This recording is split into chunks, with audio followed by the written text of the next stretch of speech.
Yeah. Yeah.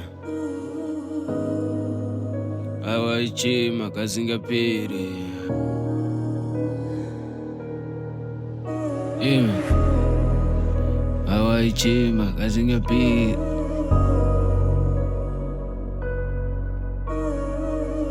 Awaichima kasingapiri. Ashingoti ndamanditura. Ndakanzwa Mhere muna chichima kasingapiri.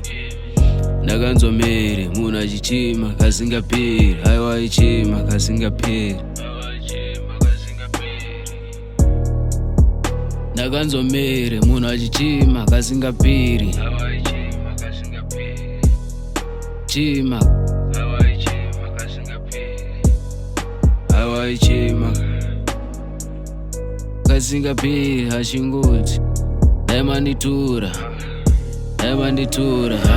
Manditura zvipiri papo aitaura chiridza zimhere. Vana ndinawo vasiri asi nhamo yekunditama unge pwiri. Pfungwa ndinadzo dziziri asi munyama unge ndakadya bei. Kushaya chandikuraramira pano udyiwa nepfungwa ndoshaya utano. Daidza chipanga mazano yaremerwa mhofu yemukono. Ndapota ndidanire soko zvimwe anosvika ndisipo. Madima achitanga mabiko ndifunge rudoka ndichipo. Ndasiya mafuta nesipo zvimwe munopiwa namemo. Ndave kufamba rwendo rwekudenga rega ndifambe kuchakachena. Aiwa chiregai kuchema nzira ndeiwese mese muchatera.